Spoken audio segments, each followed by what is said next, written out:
Tarana, and thanks a lot, OCASI and partners, Kathy and myself. Are really excited to be with you today to facilitate, hopefully, an engaged discussion on the theme for today. Before we start, and I'm going to pass this to Kathy, and after her presentation, I will come back. But I will start by sharing my screen and doing a land acknowledgement to get us started. Hopefully you will see my screen. I'm coming to you today from Burnaby, BC, where I'm temporarily relocated at the moment. I would like to take a moment to recognize that I am coming to you from the ancestral and unceded territory or homelands of the Hankenamin and the Squamish-speaking peoples, and to extend appreciation for the opportunity to work from this territory today. But also I'd like to honor the land that we are all in Ontario. I think most of you are coming into this session, which has been the site of human activity time immemorial. The traditional territories of the Huron-Wendat, Anishinaabe, Chippewa, the Haudenosaunee, and most recently the Mississaugas of the First Nations. Ontario is covered by 46 treaties and other agreements and is home to many Indigenous nations from across Turtle Island, including the Inuit and Métis. These territories and other agreements, including the One Dish with One Spoon, Wampum Belt Covenant, are agreements to peaceably share and care for the land and its resources. Other Indigenous nations, Europeans, and newcomers like myself were invited into this covenant in the spirit of respect, peace, and friendship. We are mindful that we are also dealing with broken covenant, and we strive, all of us, to make this right with the land and with each other. We're also treaty people, all of us, who have come here as newcomers in this generation and generations past.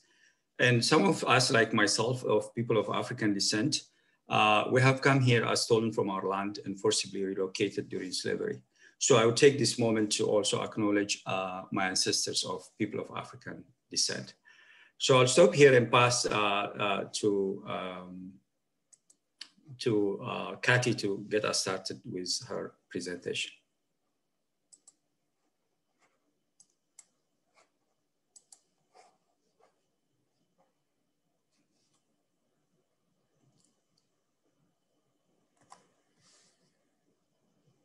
Kathy? Thank you so much. No, I was muted, sorry. I didn't realize that Tarana had muted us all. Thank you so much, Aman. I'm delighted to be here today and to sharing this, webinar with Aman. Just a little bit about me. After a lengthy service in the Ontario public sector, the last 10 years I spent leading the Diversity on Board program at Maitri and the On Board Canada program at Ryerson University. I recently founded my own practice, assisting organizations on their diversity and inclusion journey. So let's get started. We'd like to start today with what is good governance? Good governance is, oh, sorry, let me mute my phone.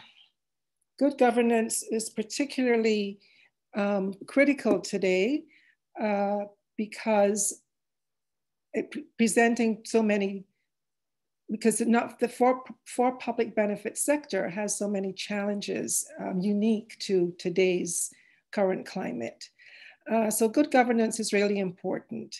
Good governance is the responsibility for the oversight of the present and the future needs of the organization. It must be strategic and it must be intentional. It also exercises prudence in policy setting and decision-making, and it ensures that the best interests of all stakeholders are taken into account. So in terms of the current environment, which I alluded to, it's particularly good governance in the not-for-profit sector is particularly critical to today's current environment. The impact of COVID-19 on the marginalized communities and demands for social justice have exposed both the historical and the current systemic and structural inequities and racism. And this has resulted in demands for addressing them and dismantling them. So as leaders of the for public benefit sector, which exists for the public benefit, we must do better in addressing the needs of the communities we serve and in engaging them in that journey. Because no longer are these issues bubbling under the surface, they're now fully exposed for all to see. So just as Maya Angelou says, we can do the best you can until you know better. Then when you know better, you have to be better. So now we know better, we have to be better. So if we go to the next slide, doing better and addressing the challenges that we have. It's not a quick fix.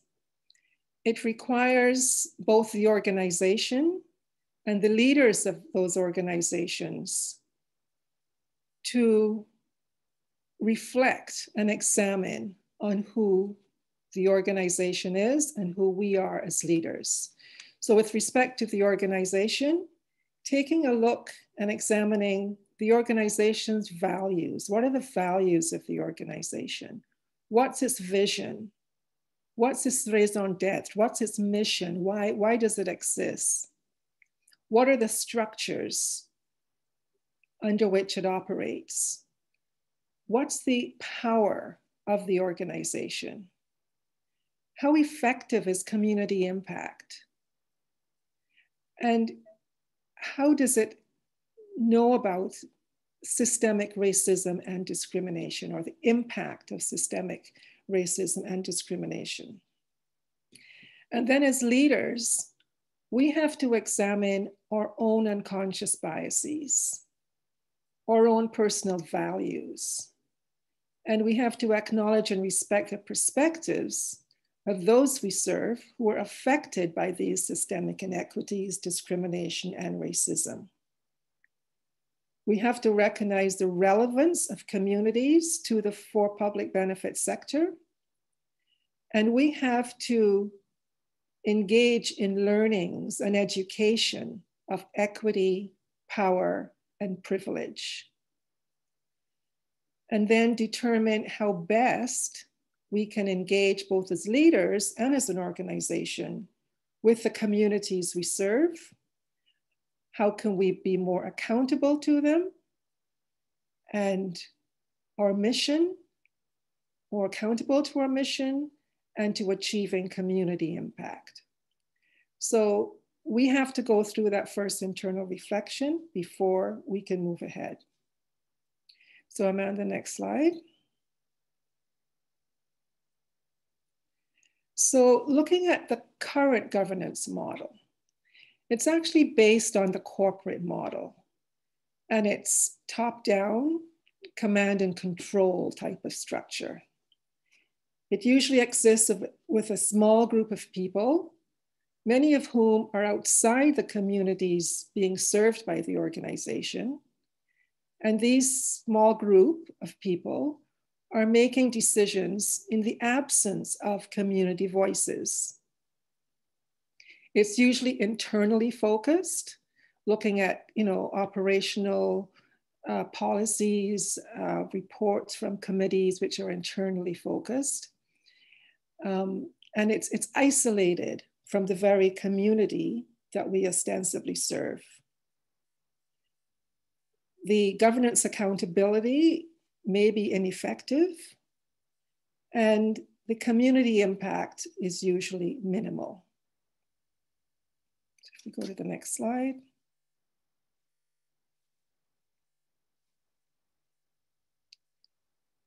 So we have to look at new approaches to governance because of the times that we're in. And we need to look beyond the board of directors as the sole focus of governance. Board of directors does not equal governance. Diversity statements and lip service are not enough. Having diverse people on a board for the sake of checking a box or filling a quota, it's neither good governance nor is it community engagement. Moreover, the progress on board diversity is very slow. Diversity leads from the Ryerson University in their last study, they looked at board diversity across 8 cities across Canada. And in the voluntary sector, Black individuals only represented 5.3% of board members, whereas women represented 43%. So even in terms of having diverse individuals on a board, which is not community engagement, because one individual, should not be the representative for or of a particular community. But even that, we're not doing a very good job at. So we need to move beyond the board as the sole focus of governance to a model for the for-public benefit sector, where governance is shared with the other stakeholders, including community members and other stakeholders. So we need to build a governance structure where substance, what we do, what we have to do, dictates the structure, dictates how we do it, and therefore how we can better respond to the challenges of the sector. Next slide. So it's not easy work, but effective community engagement enables a better understanding of the community's needs. It's the capacity to shape policy and decisions on issues that impact the lives of the communities served. And it brings those communities who are affected by the challenges they're facing, it brings them to the table, it brings their voices to the table, and allows them to be heard on matters that affect them. And this in turn leads to more informed decisions on those matters that affect them. It benefits the communities served and can drive social change. It also builds deeper relationships, both with the leaders of the organization and the community. It builds trust and it builds respect between the for-public benefit organization and the communities served. And trust is important. I think it was Steve Covey who said that change happens at the speed of trust. And trust takes time. So again, it's not a quick fix. Okay, the next slide.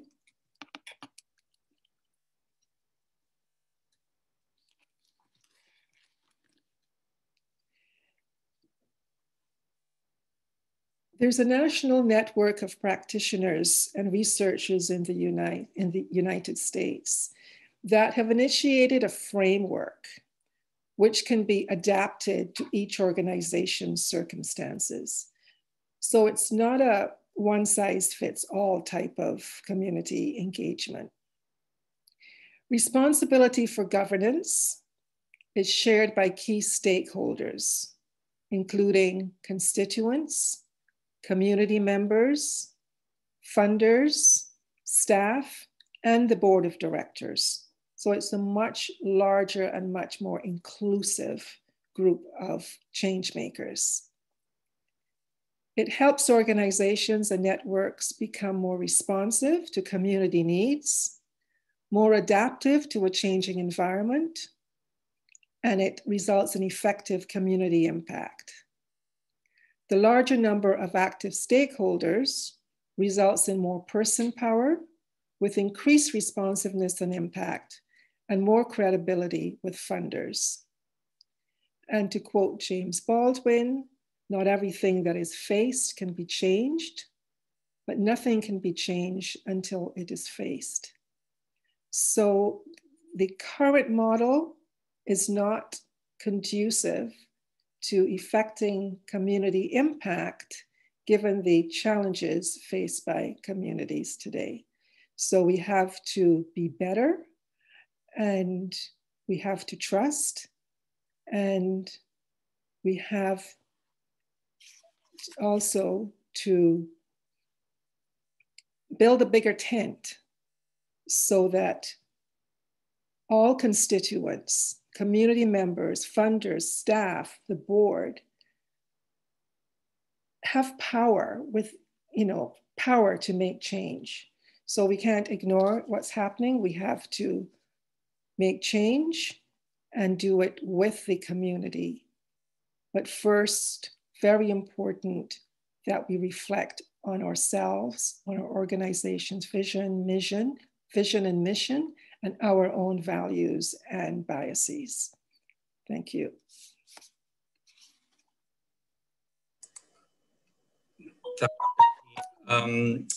We are going to, before I share my reflections with you, we're going to entertain perhaps 2 to 3 questions of clarity only from what Kathy has presented and shared with you. You can use the chat or raise your hands and ask the question around clarity from what she presented. We will have time after my own presentation to open up for substantive discussions around the essence of today's governance session. So any questions of clarity that people might have of what Kathy presented?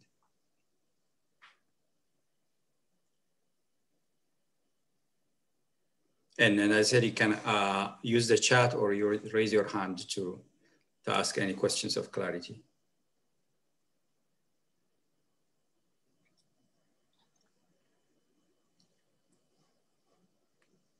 Okay, not seeing any questions. I'm going to segue into my piece. Again, Kathy and I are excited. It's really great to know that we are in a learning mode here with 46 other people. So let me share my slides and go into my piece. I think I wanted to amplify what Kathy has shared with you already. And I'm hoping that you're seeing my slides where essentially you can boil down the responsibilities of the board of directors to 4 major pillars. I mean, like we can spend a lot of time talking about the nuances and many responsibilities, but there are in essence 4, major pillars that board of directors have. There's no entity in an organization as the board of directors that sets the identity and direction of the organization. So where the organization is heading into the future, where it is focusing strategically, comes from that board table. So this body of elected folks from the community, they usually set the direction and identity of the organization, the vision, the mission. And sometimes this is encapsulated in a strategic plan that puts a vision of the next 3 to 5 years for organizations. The board of directors also has another important responsibility, which is that of providing resources to make the strategic directions real. Whether these are in-kind resources through volunteers, but also, the human resource paid component of an organization from your most senior staff, either an executive director or a CEO, and all her or his staff that are needed to implement the direction of the organization or the board. This is where you see all sorts of relationships around funders and government relations and things that really influence how the organization acquires the right resources to live its mission. A third important pillar of board responsibility is oversight. And again, this is enshrined in if you're incorporated in Ontario or incorporated nationally through the Canada corporations, it's actually enshrined in the law. This is where the board of directors have the ultimate responsibility to make sure that there is financial oversight, that there is a risk management lens to how they are managing the governance of the organization. There is an oversight in terms of the staffing and resources of the organization. There's an oversight in terms of the branding of the organization, how the organization is experienced out in the public domain, so to speak. Often the board of directors uses different policies and protocols, tools, to effectively play the oversight role here. And I think in Governance 101, or in basic understanding of governance, you will see that's where the responsibility, the fiduciary responsibility of the board of directors comes, like, you know, the duty to care, you know, the due diligence that board of directors have to fulfill. And I think, you know, you will see this directly, you know, migrating from that, some of the expectations that you see included in the Corporations Act. I often, in my governance training and reflection with folks, I always say the number one responsibility of board of directors is towards itself. So this is where the board of directors, in order to effectively play the role around identity and direction and putting the resources and providing oversight, they need to take care of themselves. And this is where they need to have instruments and tools that allows them to assess their performance. So, you know, they have clear role description as opposed to a job description of their staff. They have their own role descriptions for the members of the board. They have a clear process of recruitment of board members. They have a clear process of, you know, conflict resolution and dealing with challenges and issues. So a board that doesn't take care of itself as a prime responsibility cannot fulfill its duties, all these other important responsibilities and roles. But what I wanted to take for a moment and invite you to reflect with me is, as I was saying, that, you know, in the main, nonprofit boards or public benefit boards, they look at this host of fiduciary responsibilities to make sure that the finances are in order, the HR systems are in order, you know, the accountability and compliance to funders are in order. That's in the domain of fiduciary, and it's critically important. Then they have that strategic oversight that I was talking about, setting the direction and identity of the organization. What I wanted to offer you today, and this is so related to the essence of our discussion today, is that there is another important, often, you know, underlooked responsibility that board of directors have, which is that capacity to have generative insight. So there is fiduciary oversight, there is strategic oversight, but equally important is the generative insight. This has come out of the work that Ryan has done over at Harvard, looking at, you know, striking a balance between the fiduciary, strategic, and generative oversight. In a generative mode, the board of directors have actually an effective way of using board meetings. The board frees up energy and time to be able to have discussions of consequence related to the status and future of the organization. This is where the board of directors could actually say, how do we effectively engage the community? How do you effectively fight anti-Black racism, anti-Indigenous racism? Where are we heading with this organization in the next 3 to 5 years? A board that is 100% busy reviewing minutes and financial statements and talking about strategic direction alone is a board that is so busy with no time and energy to have reflective discussions and engagements, what I call generative conversations, to be able to lead an organization of consequence. So governance as in fiduciary, strategic, and generative mode is sometimes called governance in leadership or governance as leadership, because what it does is it expects board members to play beyond fiduciary responsibility and strategic responsibilities to actually have generative insight. And that balance is critically important. It actually says to the board of directors, yes, your governors are on the board table, but also your leaders.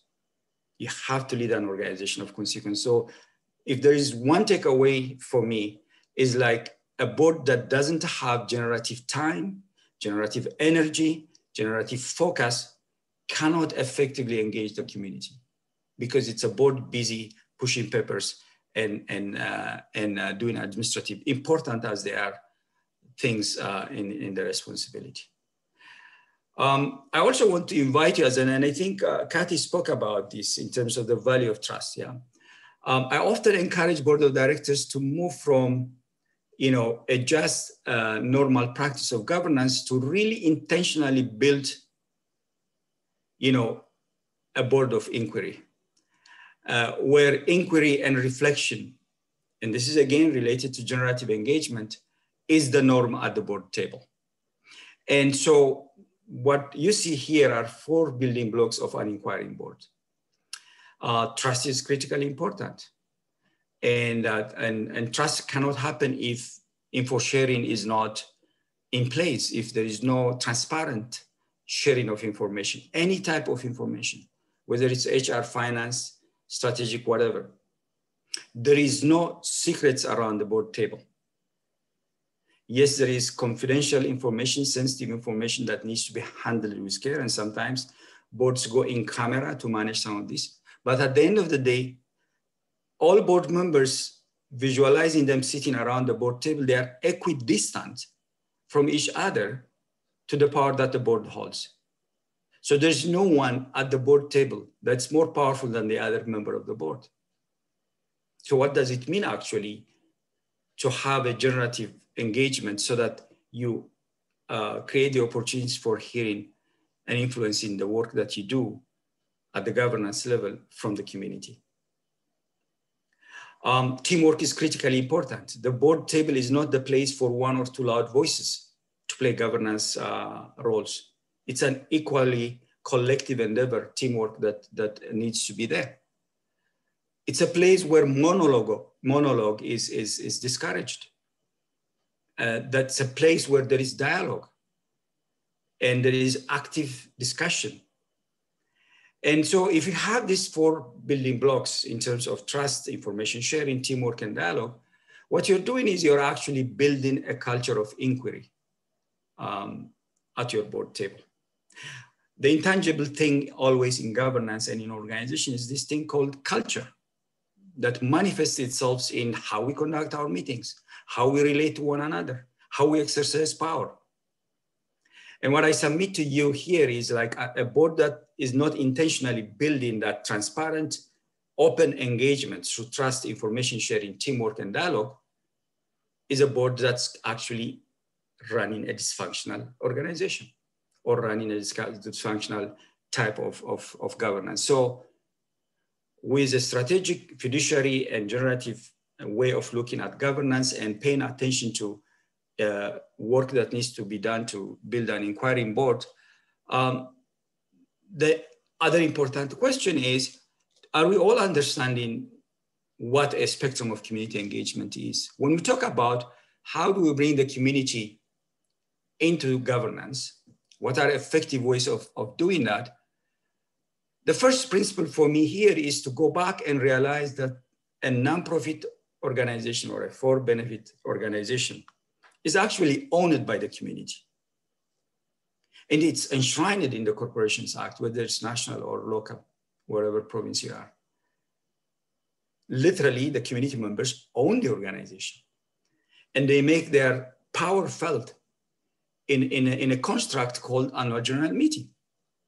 At the annual general meeting, they really exercise their power of electing their voices, so to speak, to govern between one AGM to another AGM, the organization on their behalf or at their behest. So let's not forget that when you talk about community engagement, a nonprofit organization actually starts and ends in community. That being said, I think a very engaged board of directors that is community grounded and open to community engagement looks at ways to really create opportunities for participation and engagement. So this is kind of a traditional community engagement spectrum where the low level engagement, the little that you can do is inform community members. That's so minimal and primordial, so to speak. Then consulting, like you go in and consult to shape your next strategic directions, for example.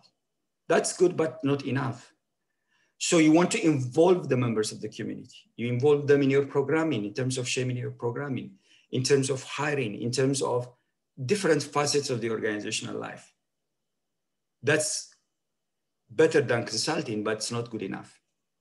You want to really move to collaboration and empowerment towards higher levels of the spectrum. And this is the essence of our discussion today. What does that mean actually? How do we make that happen? There are governance instruments that we cannot ignore in the law. It's our fiduciary responsibility to, at least in Ontario, to hold an annual general meeting at least 15 months from the last time we had an AGM. We cannot go beyond 15 months without violating the corporate law or the expectations in the Corporations Act. So we have the option of actually using the instruments that we have to really create opportunities for engagement. But as Kat is inviting us to do here this is an opportunity for us to actually start to reimagine what governance could be.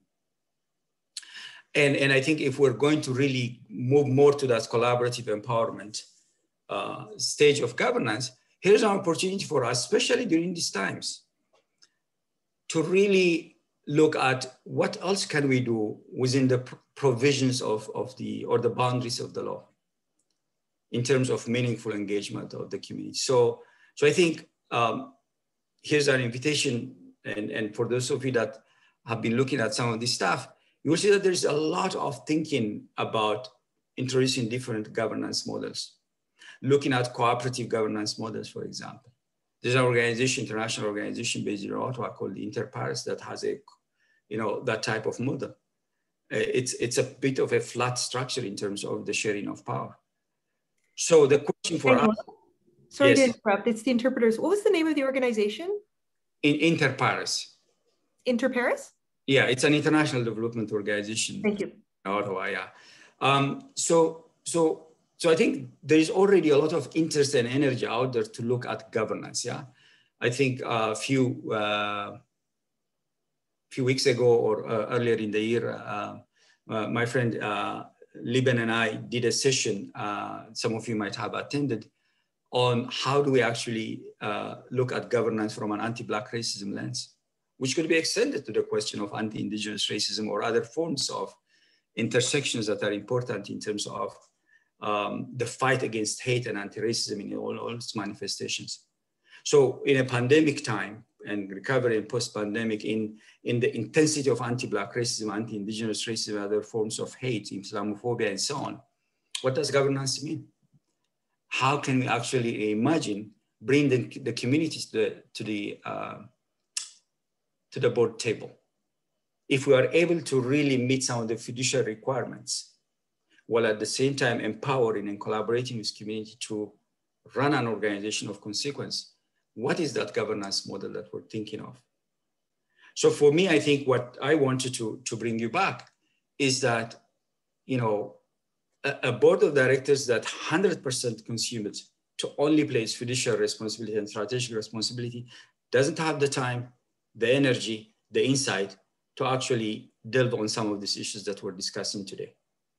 So it's very, very important to see yourselves, those of you that sit around the board table, as leaders, that as leaders, you have to pick up on the challenges of the times. You cannot ignore running an organization when your organization is working with people of African descent or Indigenous communities. You cannot ignore the fight against anti-Black racism, against anti-Indigenous racism, the intersectionalities that we have in fighting racism in this country.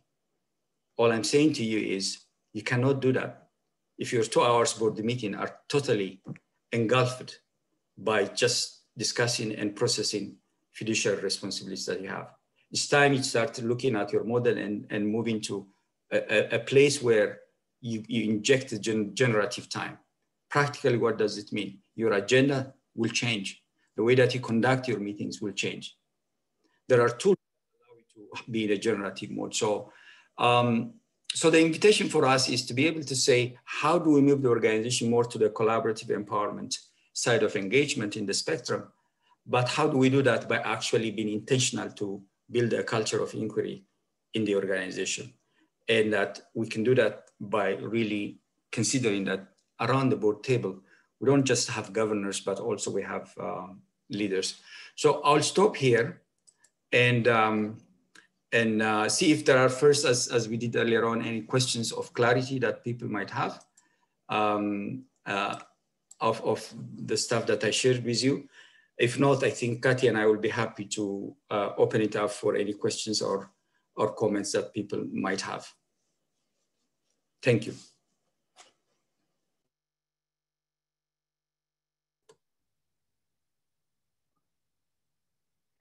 So I have a question. Yeah. Go on, Samira. Thank you. Hi, I'm Samira with the neighborhood group on the board of directors there. When you showed the spectrum of inform to empower, and then you talked about no one is more powerful than the other. For effective community engagement, does that mean that community members need to be voting? I'm imagining like where we have committees, board committees, and there are community members that are on those board committees. Is that just as powerful as having various community members on the board itself? It's a great question, Samira. That puts you smack in the middle of the spectrum. You're involving, community members to contribute to the organization in an advisory role or part of a committee. What you wanted to look at that's possibility of, creating the opportunity for community members to actually be more involved in the decision making and the future and present of the organization. And one way of doing that is actually looking at your recruitment. When I said the first responsibility of board of directors is to themselves, the self-care and the systems that they need to have to work effectively, I mentioned that you need to pay attention to recruitment there. Yeah? So traditionally, board of directors, they go through a matrix of skills and experience and knowledge to be able to recruit that. The lived experience of community members is not considered as, experience. So how do you actually acknowledge the lived experience and tacit knowledge that many community members bring so that in your recruitment process, that becomes a factor to consider, yeah? So I think the opportunity to participate through committees, it gives people the room to be involved, but you need to move people to that decision-making part of the spectrum to be active collaborants, so to speak, and empowered to decide on the fate of the organization, so to speak. Okay, thanks. Any other questions or comments?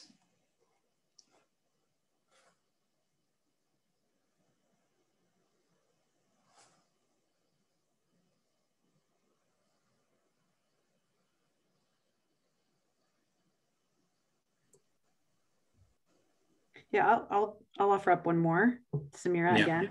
Yeah. How do you have, and maybe this is coming later, but strategies to avoid tokenism, when putting a call out for the recruitment and maybe that's something to talk about later, I'm not sure. Any ideas, Kathy, before I jump in? You're muted.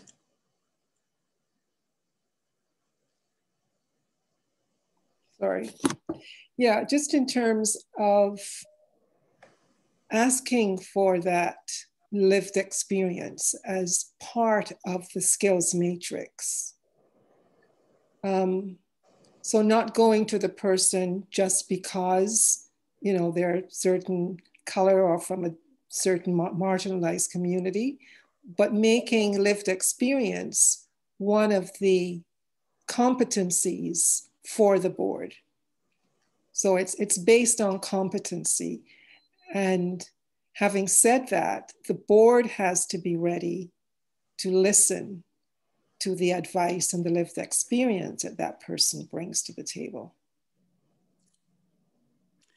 I agree, Kathy. And I think another way of trying to really avoid tokenism is to really invite community members. What happens with most board of directors is like, most of them, they don't have year-round a board committee, what traditionally is called the nominations committee or the board development committee that is entrusted with the recruitment process. My experience is that most, they relegate this responsibility to the last quarter of the year before the AGM. So I think in that process, they rob themselves of the opportunity to get to know people.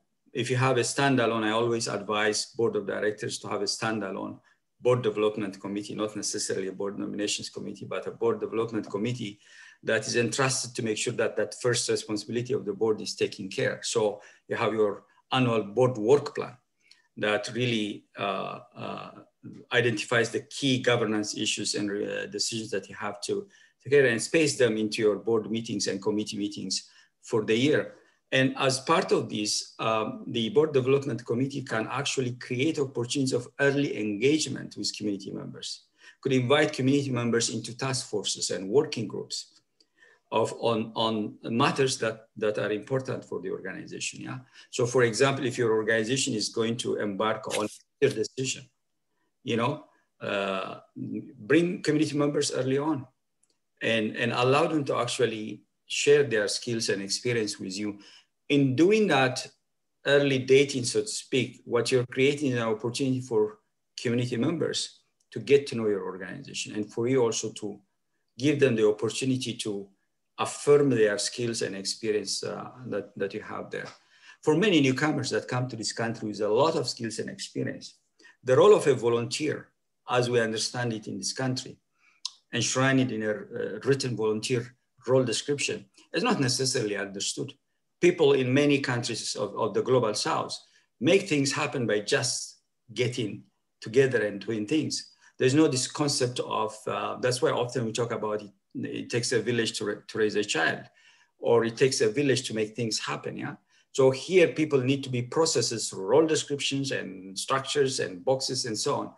I think if you create the opportunity for community members to come and experience your organization, then you'll get to know their skills and their gifts, and they will also know your organization better. So my advice always is to create entry points of engagement. The spectrum is important. There is a value for informing people, there's a value for consulting people, but as you move people along the spectrum, you will see that people will give you more in terms of their gifts and skills.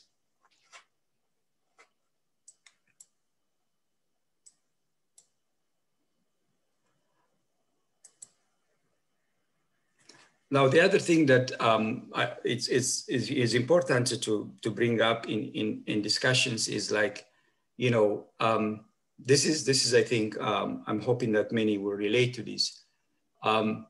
There are a lot of community members out of goodwill and interest that volunteer to be on board of directors, yeah? And I think we're not doing good enough work in terms of onboarding, training, orienting, and facilitating to make people understand that in this country, a nonprofit entity is actually a legal entity. It's enshrined in a Corporations Act. So there are certain minimum provisions and standards that you need to pay attention to. For example, when you join a board of directors, and you have staff and resources, you automatically become an employer. So in whichever province you are, so to speak, the legal labor laws of the land will apply to you, yeah? And that's why in Governance 101, it's very important to take time to really train and orient people on the fiduciary responsibilities that they have. That's the other side of promoting community engagement. It's doing it with a sense of ethical responsibility towards community members that wanted to participate and give, but they might not have a full appreciation and understanding of the implications of joining a board of directors. I think there's some question from Grant Gonzalez, I think. Grant Gonzalez, if you can go. Hi. Thank you. I just wanted to make a comment to your last point. Board onboarding orientation is so critical. And if we're talking about bringing in diverse voices into the table,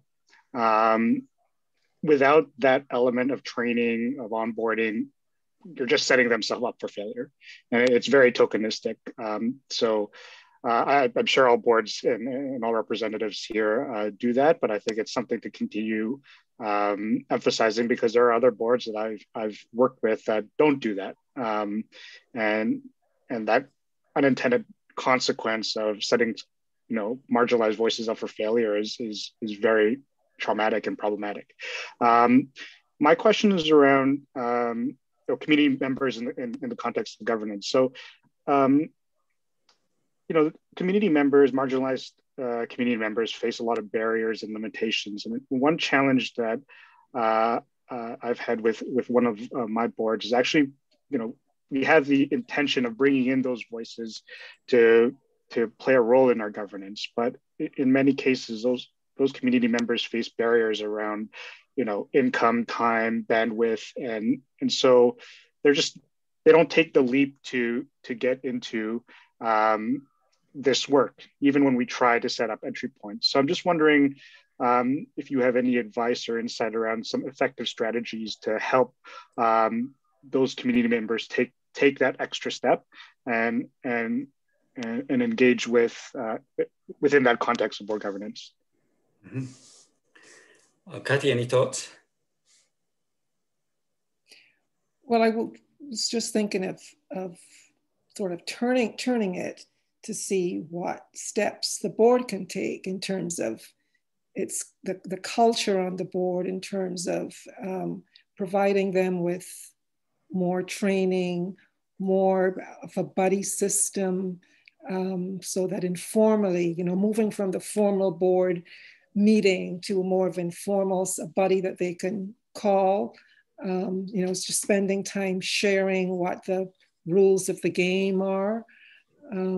So moving to more sort of informal methods for getting them on board versus them having to change. So the board sort of taking the initiative to act versus the other, putting the onus on the other person.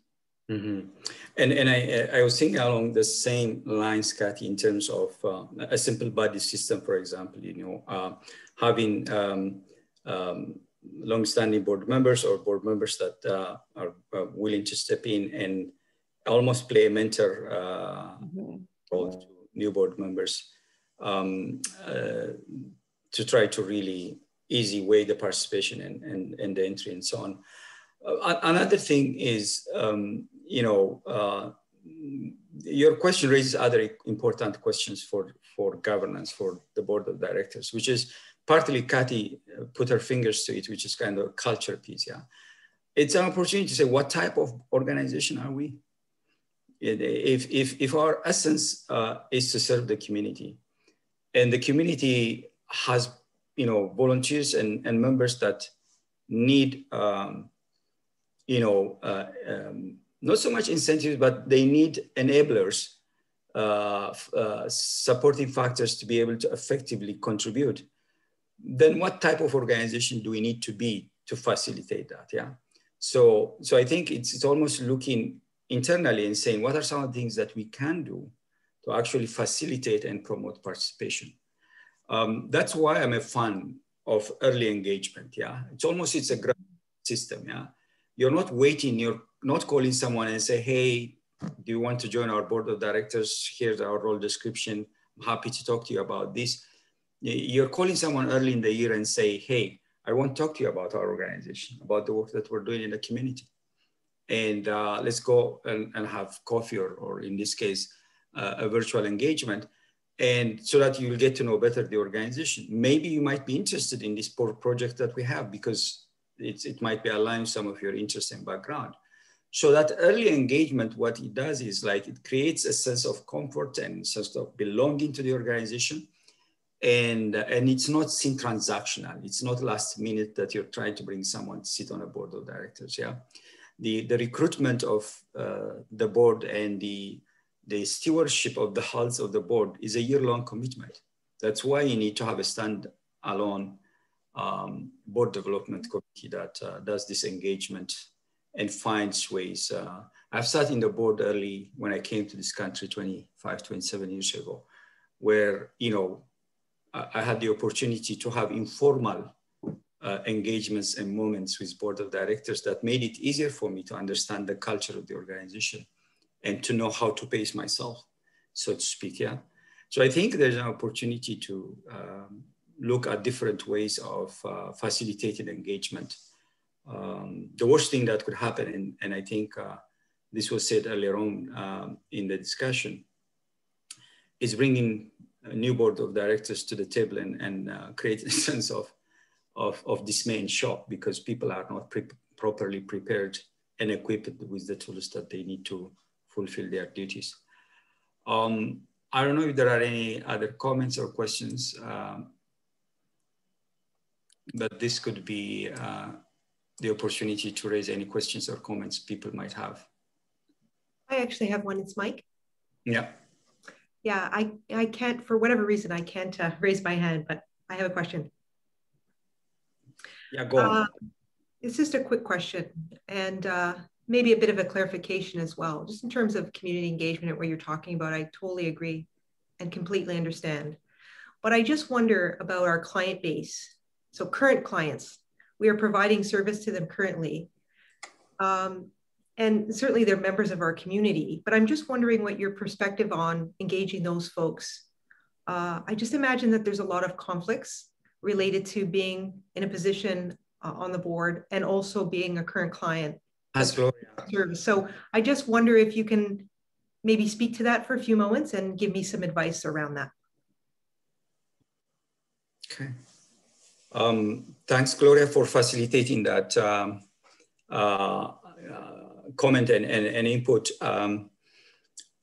For me, I think the reason I share this spectrum of community engagement is actually when we deal with these issues, I actively advise organizations to have a community engagement framework for their organization, to have some sort of a well-understood framework or protocol or policy that the board of directors and staff understand and volunteers understand of how the organization actually takes seriously community engagement, but also ground itself in that, yeah? And so when you talk about community engagement, we always reduce this to programs and services, volunteers coming in and providing their time and expertise. Critically important as it is, governance is an important aspect of an organization. And I think we have an opportunity by having deliberately a community engagement framework that's not just Googled and written and approved by the board of directors. It's a live community engagement framework that's developed by engaging community members, by hearing from them, yeah? And I think if you do that, then you're given the voices in the community the opportunity to tell you how they want to be engaged, why they want to be engaged, and what they can contribute and play a role. So having a live community engagement framework that comes from hearing and engaging community members is actually, it's a customized framework for your organization that speaks to your unique niche. For example, if your community if your organization is serving by and large a community in a part of a city or a community that has high levels of incidence of poverty, or has a large proportion of a certain segment of the community in terms of racialization and ethnicity, then you must pay attention to that. Without naming names, I have worked years ago for an organization where, the AD and the board of directors, most of them, they were driving into that location to come and work. They were not of the community. So I think it's very important to ground your organization in the reality and essence of your community. And you cannot do that by simply leaving it to the chair of the board or executive director or CEO to speak about this issue. You need to have something enshrined. Your Quran or your Bible, whatever it is for your organization that everybody really understands and engages from. And that's why, as simple as it sounds, a spectrum of community engagement is a simple guide, from simply sharing information all the way to empowering community members. Yeah.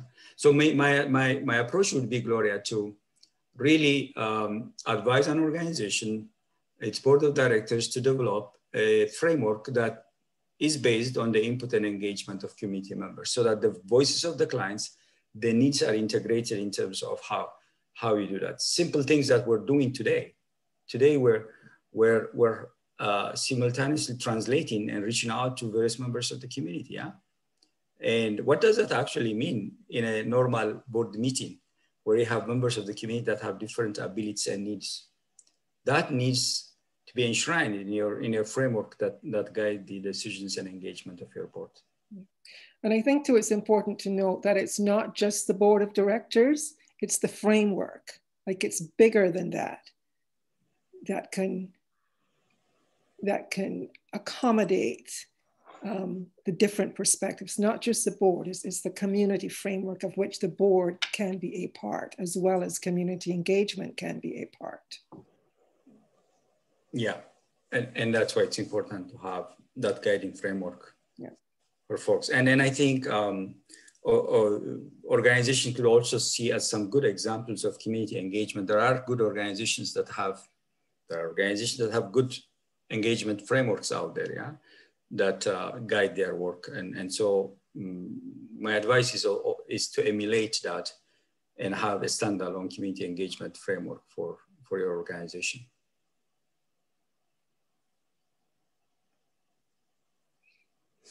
Great. Comments or questions?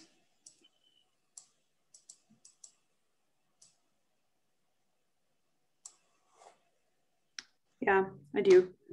But I just want to follow up on Mike's question there, because it's still, when I think of the word community, it's so broad. So, you know, including your your participants or your service users or your members, like, is potentially different than the area that you're serving or people in your. So I think I'm also kind of struggling with that piece of it. Like, do you recommend that or are there conflicts that arise from having users of your program sit on your board? Like, is that true community engagement? Do you have any experience with that? And then, sorry, further to that, are there just inherent structures of boards themselves that make it exclusive, right? Like even the language that we use, or Robert's rules, or these types of things that just by their nature make it hard. You talked about Emmanuel coming as a newcomer, and I mean, the language and the culture of the board themselves, is that something that needs to change?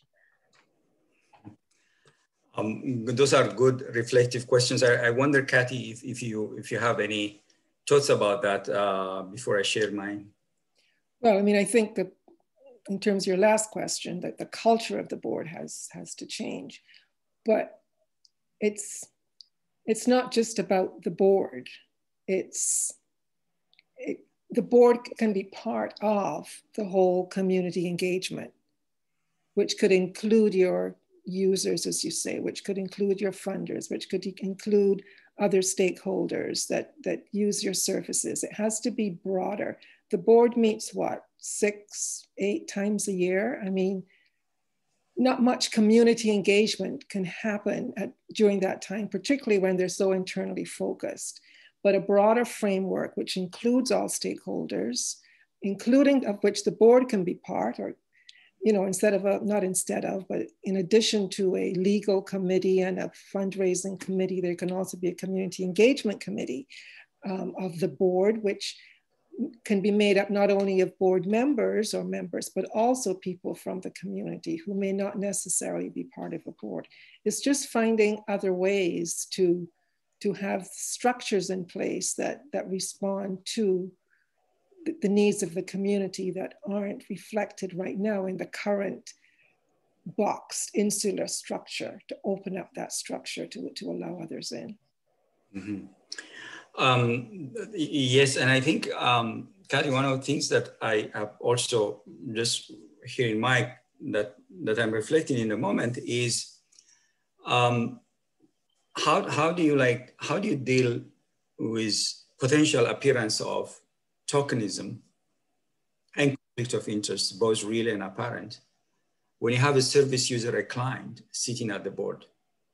Traditionally, what organizations have done out of a goodwill to be seen that are inclusive of their service users, their clients, they have often added 1 or 2 client members to their board of directors. And I've sat many years ago in one board where basically such 1 or 2 service users, most of the time they're sitting silent and looking at the clock when the meeting would end, the board meeting would end. So there's no real authentic engagement. One way of avoiding that, Mike, is perhaps it's going back to what we're saying. You need to really interrogate your culture in the organization and saying, what type of organization are we? In other sessions that I do around governance, I go deeper into the board culture, what it is, how does it manifest itself? And I think at the board table, not all people park at the board door, so to speak, at the room before they enter into their meeting. They're inner self. We come into board meetings as we are. Some of our are analytical in terms of how we operate. We want data.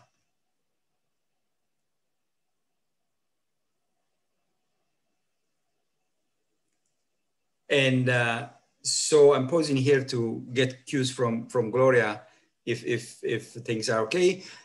Thanks for that, Gloria. So I think some of the board members, they don't participate, they are observants, but when they do, they contribute really well. They prefer to be silent and absorb the data and the discussion to be able to contribute. Then we have board members that are literally the pain in the neck. These are the people who we need at the board table that are asking the difficult but necessary questions. Sometimes they are annoying, but they're part of the board table. So it's very important to look at the leadership styles and culture styles that each board member brings. And what I advise is for the board of directors in the first time in the year to really retreat, so to speak, and get to know one another. Who is around the board table? And this is, Mike, where we have the opportunity to actually look at community members and recognize them for what they're bringing. That tacit knowledge, that lived experience that we were talking earlier on, yeah? So I think paying attention to really how do we build a culture of inquiry is critically important, yeah? And so, yes, Mike, some of the structures that we have in the parlance of governance sometimes are exclusive because they are legalese, they are enshrined in a very old Corporations Act, yeah? The Corporations Act talks about the clerk of the board, the secretary of the board. It talks about the officers of the board, yeah? In my work, I remind people, whether you are a president of the board, a treasurer, a vice president, or an executive member of the committee, it doesn't matter. That's additional responsibility that you have to make things happen, but you don't hold more power than any member of the board. So when we bring community members into that table, we need to empower them to realize that they have equal power than anyone else around the board table, yeah? So we don't need to be limited to the provisions of the types of terminology and practices that we have in governance, yeah? Traditional governance, coming for your 2 hours board meeting every month is boring. Attending an AGM is boring. Let's be frank. Unless we bring a generative space, unless we talk about governing as in leading. Yes, we need to take care of the fiduciary responsibilities, the strategic responsibility, but more importantly, we need to have enough time, at least 25 minutes to half an hour in every board meeting to talk about important issues. Do we need to merge with another organization? Where are we heading in the next 2-3 years? Do we need to introduce a new line of programming? Why are we doing what we're doing? Do we need to have this organization or not? There are important questions of existence and consequence that the board needs to pick up and discuss. That generative moment is what gets many board members actually excited and engaged. Rather than waiting and watching at their time to look for the end of the meeting, they're actually eager to come to your next board meeting because they are learning, they are engaging, they are giving something. So Mike, we don't have to reduce ourselves to these traditional practices. We have an opportunity here, to really imagine governance differently. That's why in a previous session, when we were talking about how do we integrate anti-Black racism into governance, we had a rich discussion about board culture and many other facets of how we do business. Yeah. Yeah. So for me, it's all in the art of the possible. The provisions of the Corporations Act are sufficient elastic that allows you to actually be creative and engaging. It's also very important for the culture to allow for that. You know, that people have to check their power, check their privilege. They have to get rid of the group think. You know, someone shouldn't feel embarrassed or afraid to bring up a different perspective, because they're rocking the boat. I mean, the culture has to allow for that generative discussion, for that community engagement, for the voices to be heard, to be respected, for people to know what their biases are, you know, what their privileges are. You know, it goes beyond just a person on a board. It's the culture, the soft stuff. So true, so true. And I think, Kathy, in our, I think March 1st Learning Exchange, we'll have the opportunity to go deeper in terms of some of the things that we're talking about today. Yeah. For example, how do we allow for those types of different issues that people bring, but how do you handle conflict at the board table? Because in the best of times, people working together even conflicts are bound to happen. And so what mechanism do you have at the board table to effectively handle conflict in the organization? Yeah.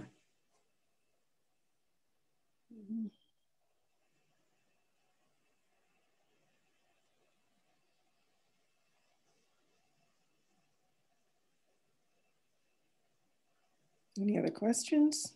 So I see a comment from Eric Wen about using the Roberts Rule of Order to run board meetings, especially for monetary issues, and stop the out of order speaking board members. Whatever tool you use, whether it's Roberts Rule of Two or another mechanism that everybody agrees, I think part of working together is really answering collectively what type of board do we want it to be. How do we run our meetings? What practice do we have? And I think for those boards that use Roberts rules, I think it's fine. But I think the key thing is it's to take early in the governance year, so to speak. If your governance year starts with your fiscal year, let's say April, your board development committee or the group of people that are entrusted to make sure that the board functions effectively, they need to come up with the work plan for the year. And part of that is really landing somewhere in terms of how do we work together. And that's where, for example, you know, having an open and transparent discussion, how do we make decisions? How do we allow for dissent to be registered around the table? How do we handle sensitive issues? You know, how do we give the benefit of the doubt to the other at the board table? And where do we actually, you know, stand firm and say, we cannot negotiate this further because there are other provisions that come into point. So the functioning together is a collective endeavor. I always remind Kathy Board of Directors that the board is actually under the law is one person. There's no, whether your board is 7, 10 or 15, the board, when the board makes a decision, speaks with one voice. One voice. You know, and many people fail to understand that. But you have the opportunity to actually have your dissent registered, have a different perspective. But once the board has made a decision, the expectation for you is actually to champion the decision of the board, whether he supported it or not, because the board speaks with one voice. Having that shared understanding of this and the culture of how people work would be critically important. But going back to this essence of community engagement and governance, for me, a lot of this stuff happens in that responsibility of the board of taking care of itself. The recruitment process, the protocols and systems that you have of onboarding and supporting new board members, creating, you know, an opportunity for the other side is Kathy is also like board members being ambassadors. They are also out there in the community, engaging the community. Yeah. So how to do that effectively? So another thing, because there have been situations where I have consulted organizations that board members who are volunteers at the program and service level sometimes conflate their governance responsibility with their volunteer responsibility at the service program level. So that's important to also understand when you're promoting community engagement, you need to have those safeguards to make sure that you're dealing with lack of clarity or potential or real conflicts of interest.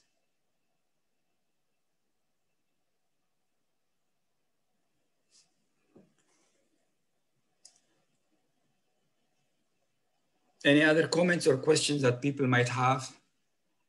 I must say, compared to previous sessions that I have done, this is quite a silent group of people that we have in this session. But feel free to provide feedback and feel free also to provide a dissenting or alternative perspective to our discussion. I think the essence of really grounding governance in the community, what you're hearing from Kathy and I, is actually, it doesn't start and end at the governance table.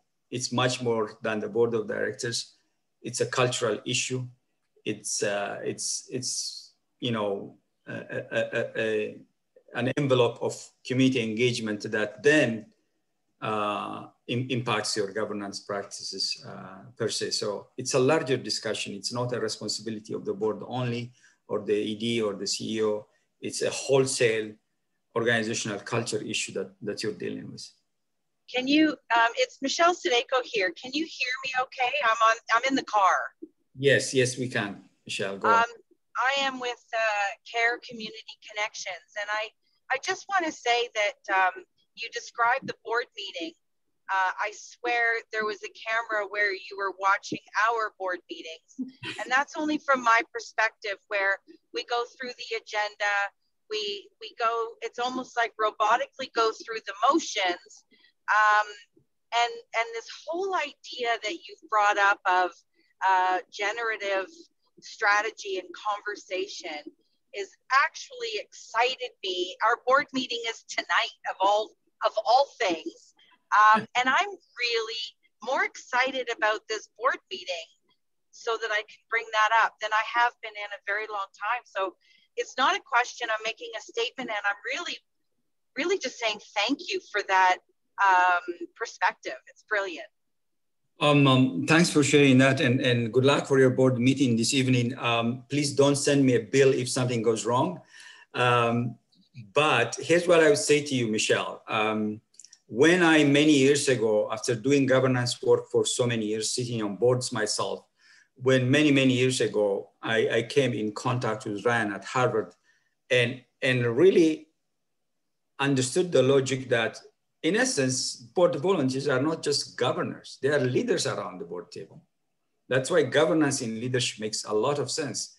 And I think striking a balance between that generative, strategic, and fiduciary responsibility actually opens up your board to really an excited, engaged moment where people are actually willing to give more and learn more from their peers. So I think a lot of the work that I have been doing in the governance in the last few years was really gently pushing and encouraging and providing the toolbox to organizations to really recognize the value of generative governance, because it has a lot of merits. So thanks for sharing that, Michelle. Yeah, the only thing I'll add is to allow the time for it, you know, not to have it rushed, you know, it gets on the agenda and then it's at the bottom, you know, with like just a few more minutes left and you know, everyone's ready to go home. And too much time is spent on the operational functions and not enough generative. So you need to allow specific time to have a robust generative discussion. And that's why, Kathy, when you do generative governance, there is a host of tools that would allow you to actually protect the time, including moving from just a generic agenda to what's called, as you know, consent agenda, yeah? That allows you to free up at least 7 minutes in your board meeting to have generative conversations. And I think on our learning exchange, I'll be happy to share some of these tools if folks are interested. It's Sonia Young from the Neighborhood Group. we've discovered, and this not only, well, I think before you talk about in-person board meetings and people looking at their watches and they're halfway out the door with their coats on, but when you're talking a Zoom meeting and it's after working hours and everybody is zoomed out, it's 2 hours of sitting in front of a screen where you've already been sitting for 8 hours, that we're finding that it's very hard to keep people engaged. So we've been experimenting with, starting with breakout rooms to have some generative discussions, maybe shifting things around so that people could actually contribute more as opposed to sit there and just absorbing information that's being thrown at them. So yes, and that's the struggle, Kathy, is to find enough time to have those generative discussions, still get through the matters that you need to get through for legal and governance purposes, and still get everybody out the door or off their monitors before they completely burn out. So it's a balancing act. I think we're finding is a bit tricky. Mm-hmm. And thanks for sharing that, Sonia. So very true. And that's why in that the call of leadership is to strike a balance, yeah? And I think part of that is trying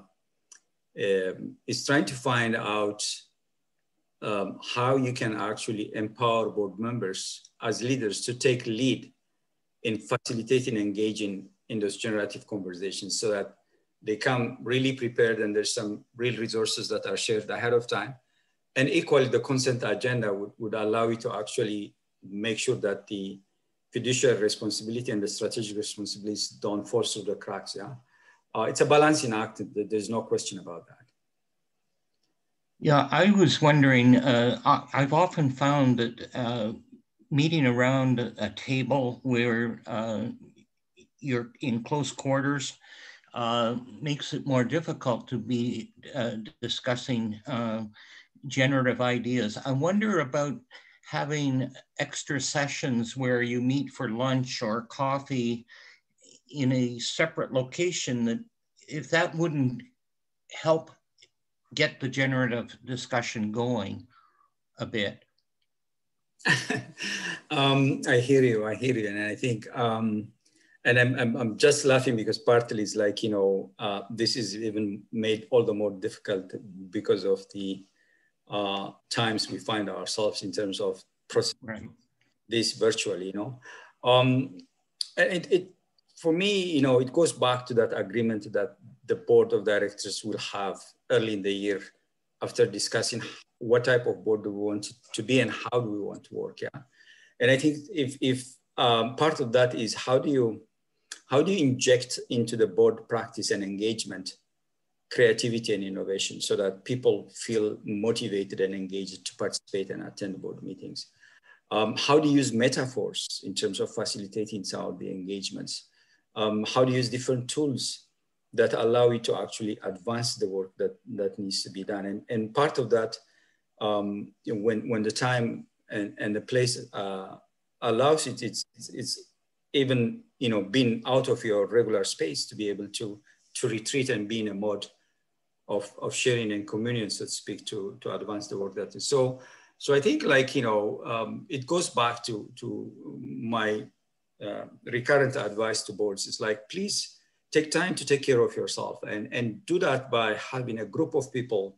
You might call them the board development committee or give them whatever name makes sense to you, but entrust them to come back to you with advice and recommendation on how to oil the machinery, so to speak. How do you effectively work as a board throughout the year? And part of that is addressing some of the suggestions and comments that you're raising in this call. Helena Burt here. I have a question about the front end of the process. I am a board member on the Alternatives for Youth program in Hamilton, which is a substance use treatment and counseling service for youths between the ages of 12 and 22. We have had 2 board vacancies come up. I've been on the board now for 4 years.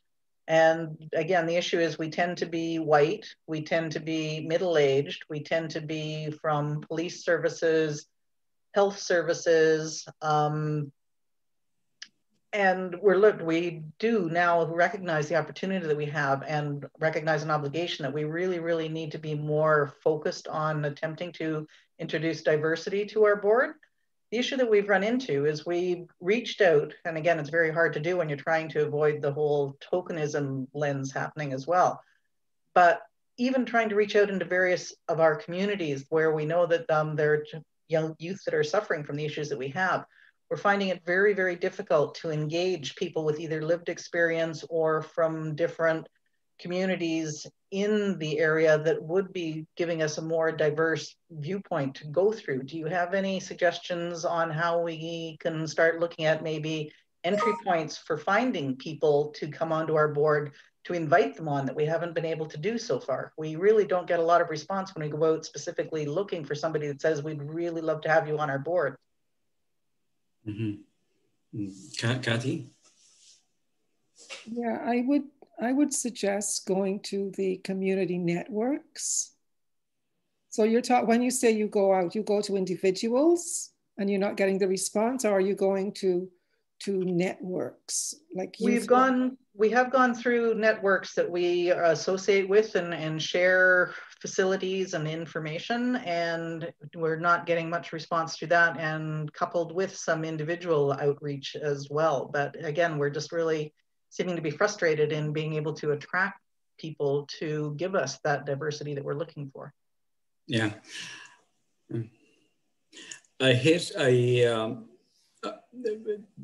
Thanks for sharing this by way of an example in terms of the struggles that you mentioned. If I'm walking in your shoes, I would look at really understanding how those members of the community that you're reaching out and wanting to recruit to join your board, how they're experiencing your brand as an organization. So it's almost like if you try to walk from their shoes and try to understand the organization, what's the experience and that people are having in terms of looking at your organization in terms of a brand experience, yeah? And I say that simply because that will give you an opportunity to start hearing what are some of the things that are getting in the way to actually recruiting people, yeah? And I think part of this is you have an opportunity, for example, to send a signal. You said, for example, your organization is interested in increasing its diversity. I would encourage you to look at really having a brand that starts talking about diversity, inclusion, and equity, and signaling to your communities how you're transforming and changing as an organization. That change doesn't happen because you have recruited 1 or 2 members from the community to join your board. It's a brand experience. It's a cultural experience. So when you do that, then people will start being interested in asking the type of questions that will allow them to approach you and engage. So, and you do that by, being like we're hearing now a lot of organizations, really interested in moving into a journey of learning around how do you do the right thing around increasing diversity, inclusion, and equity in your organization. So I commend you for trying to start looking at this and looking at recommendation, but why don't you be bold and take this to the next level and say, hey, we're going to actually brand and signal to our community that we're changing, and here's how we're going to do that. And as part of that, then you strategically partner with some of these organizations in the Hamilton area or other parts where are actually leaders in this area. And together, perhaps you could do things, you could organize roundtables, there is some work that you need to do in terms of, so to speak, tilling the land, preparing the ground that will allow you then to, if you do that, I can assure you that it will not be a challenge to actually attract people who might be interested to volunteer and give you time. That's what comes to my mind. Otherwise, just increasing the diversity and having board members, even if you succeed in that, it will bring other host of challenges for you moving forward from a governance perspective. I am sensing that we're coming to the end of our session. If you have more questions, or if you're interested to delve deeper, as was indicated earlier on by Tarana, we will be organizing a learning exchange session on March 31st, and the information is in the chat. you're welcome to join us, where we'll have the opportunity to move from this reflective and descriptive and sharing of information to a more, the coaching and the how of how we can implement to some of these things that we discussed today. So thanks for your time. I'm passing back this to Tarana. Thank you for your questions and for a very lively discussion, lots of questions. And yes, we look forward to the learning exchange where we can dig a little bit deeper. Thank you. Beautiful.